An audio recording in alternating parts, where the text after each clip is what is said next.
So I promised to say a few words about the subtle body and the energy centers that we're going to be working with throughout this Meditations on the Inner Light program. The first point is to say that in yoga we perceive that we have three bodies actually. There's the physical body, which is the one we're most familiar with. There's a subtle body made up of all the aspects of our being which we can't really touch, like the mind stuff, the energy, but we know they're there. And then the causal body, which equates to the soul. So it's the subtle body we're concerned with today. And as you'll see from the diagram here, the subtle body is made up of energy channels. That's what all those lines are in the diagram, or nadis. So they're like tubes through which the prana, the vital force, flows. It's said we have 72,000 of them.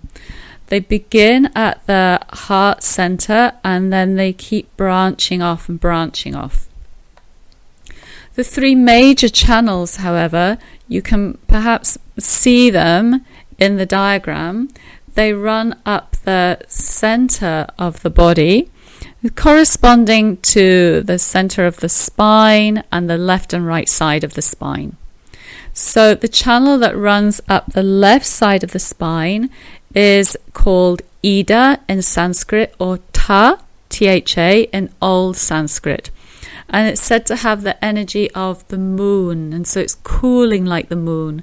And because it's about the moon, it also is related to mind. Pingala is the channel on the right side, or Ha in Old Sanskrit, and that is heating. It's solar, it's about prana. And then you'll see that running through the center, looks like it corresponds to the spine, is a channel that we call Sushumna. So even though it looks like these three channels run parallel to each other, if you look at the Nadis diagram, in actual fact, Ida and Pingala crisscross over Sushumna and each other. And where they cross, they create a knot in the channels, like a block in the channels, which leads to a splitting of those channels like spokes of a wheel. The light, the prana, the energy branches off like spokes in a wheel. So, and that's what chakra is. Chakra means wheel. So this is how they're created. You can think of a hose pipe. When the hose pipe gets tangled up and two parts of the tube, the hose cross over each other, and you get the water is blocked.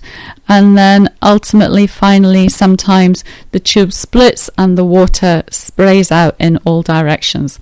So this is what a chakra is. This is how we have chakras actually throughout the body, but the main ones are those ones. There are 7 of them that we work with in this system, and they're the ones that are created through the crossing over of these 3 channels. Ida, left side of the spine, corresponds to the left.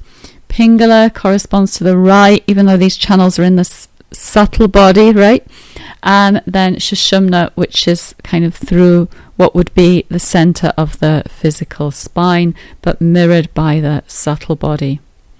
So where this knot happens, also where the channels cross over each other, can you imagine that the energy can't flow properly anymore? So we get a kind of condensing of the energy there also.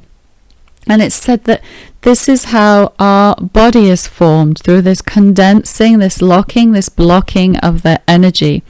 So according to the nature of the cross, according to how many channels are involved or how many spokes there are coming off from this cross, our physical structure is formed.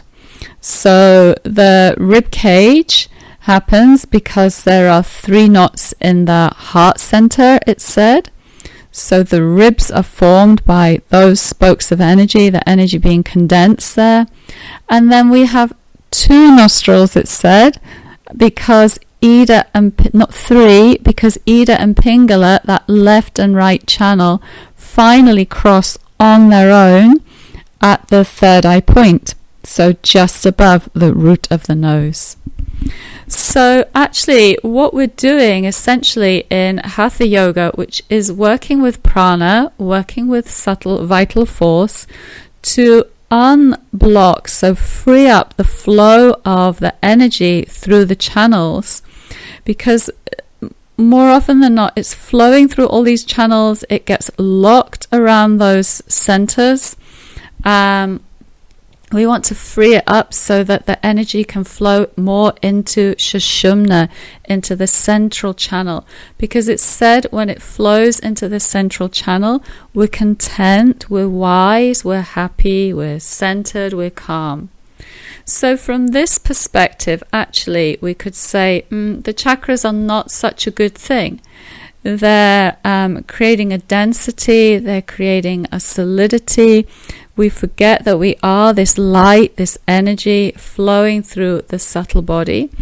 And this is the journey of remembrance on the path of Hatha Yoga, when we really evolve it, I guess, into this subtle body work, this journey through vital force for creating change in our consciousness, really. But that's maybe taking it a little too far today. We can talk about it another time.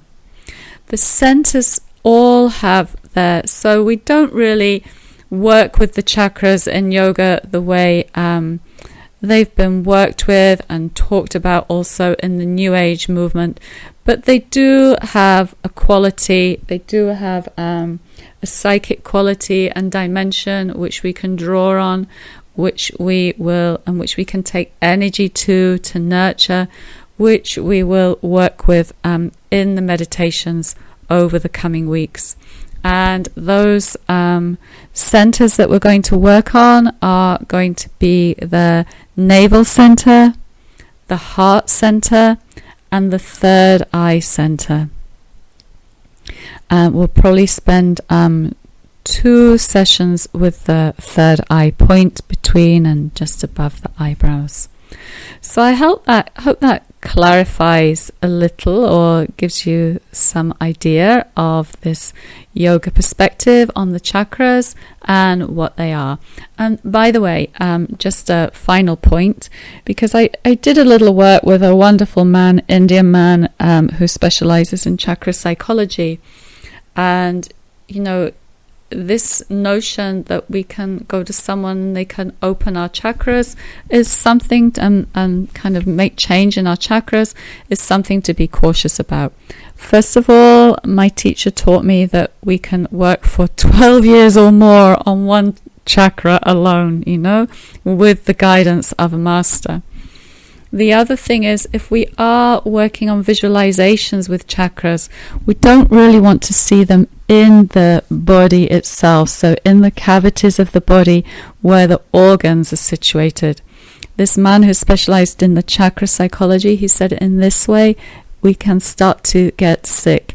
We really want to visualize as if they sit on the front of the spine. So when we locate them in our sessions, that's the way we really want to visualize them, knowing that in truth, however, they're sitting on this subtle body centers. Okay, so I hope that's been helpful. Any questions, please let me know. Thank you.